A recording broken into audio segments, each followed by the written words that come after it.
গ্রামের নাম ছিল বকুলনগর। সেই গ্রামেই বাস করত কৈলাস ও তার মা।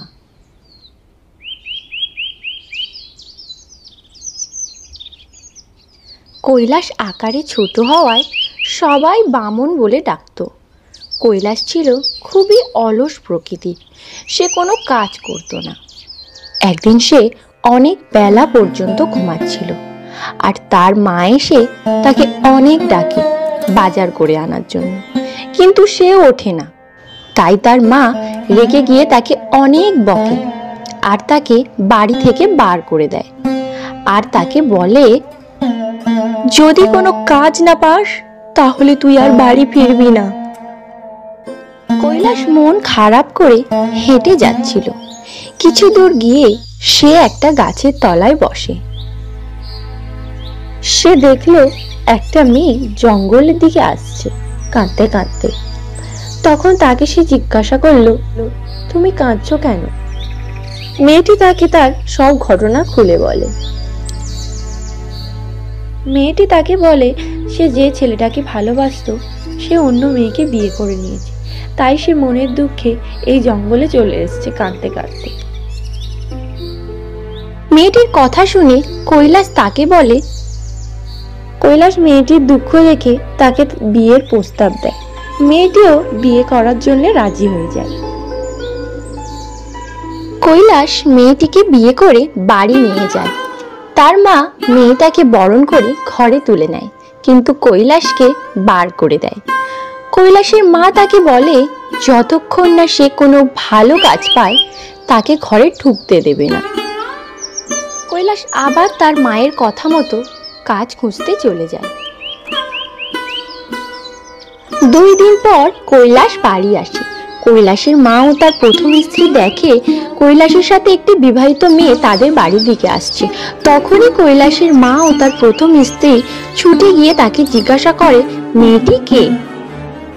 কৈলাস তার মা ও তার প্রথম স্ত্রীকে সব ঘটনা খুলে বলে। কৈলাস যখন তার মায়ের কথা মতো রাস্তা দিয়ে কাজ খোঁজার জন্য হেঁটে যাচ্ছিল, কিছু দূর গিয়ে সে দেখলো একটি মেয়ে নদীতে ডুবে যাচ্ছে আর বাঁচাও বাঁচাও বলে চিৎকার করছে। কৈলাস মেয়েটিকে বাঁচাতে তাড়াতাড়ি জলে ঝাঁপ দেয়। কৈলাস মেয়েটিকে বাঁচিয়ে উপরে নিয়ে আসে। তখনই গ্রামের লোকজন সেখানে জড়ো হয়ে যায়। গ্রামের সবাই কৈলাস আর মেয়েটিকে একসাথে দেখে তাদের বিয়ে দেওয়ার কথা ভাবে। মেয়েটির মা বাবা না থাকায় গ্রামের লোকজন কৈলাস ও মেয়েটিকে জোর করে বিয়ে দিয়ে দেয়। কেউ তাদের কোনো কথাই শোনে না। কৈলাস তার দ্বিতীয় স্ত্রীকে নিয়ে বাড়ি চলে আসে।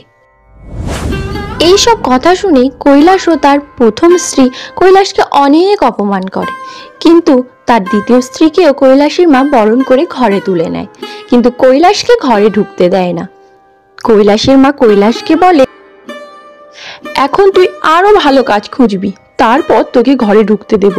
ঘরে এখন দুটো বউ, এখন আমি ওদেরকে খাওয়াবো পড়াবো কি? তুই যদি কোনো কাজ না করে আনিস তাহলে তোকে আমি ঘরেই ঢুকতে দেব না।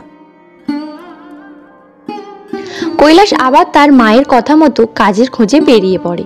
কিছু দূর গিয়ে কৈলাস দেখে অনেক বড় একটা বাড়িতে বিয়ের অনুষ্ঠান হচ্ছে।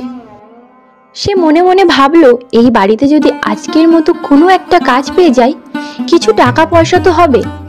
সে ভিতরে যায়।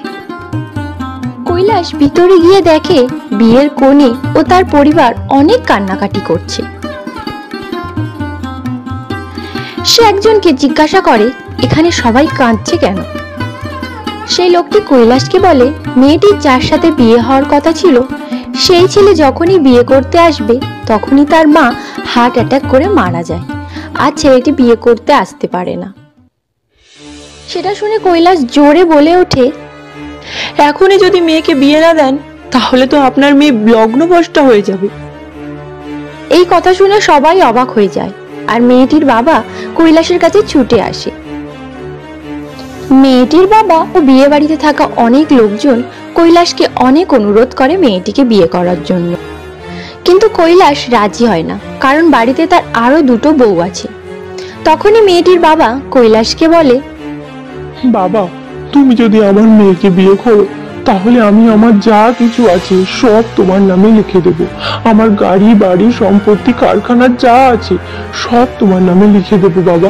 তুমি শুধু আমার মেয়েটাকে বিয়ে করো বাবা। এই কথা শুনে কৈলাস খুশি হয়ে যায় আর সেভাবে এবার তার আর কোনো অভাব থাকবে না। তাই সে বিয়ে করতে রাজি হয়ে যায়। কিছুদিন পর কৈলাস তার তৃতীয় স্ত্রীকে বলে তার বাড়িতে তার মা ও তার আরো দুটো স্ত্রী আছে, কিন্তু বাবা তাকে জোর করায় আর মেয়েটি যাতে লগ্নভ্রষ্টা না হয় তাই সে বিয়ে করতে বাধ্য হয়। কিন্তু এ কথা শুনে কৈলাসের তৃতীয় স্ত্রী রেগে না গিয়ে বরং খুশি হয়। কৈলাসকে বলে তার দুই স্ত্রী ও তার মাকে তাদের কাছে নিয়ে আসতে। তারপর থেকে কৈলাস ও তার তিন স্ত্রী খুব আনন্দে দিন কাটাতে থাকে।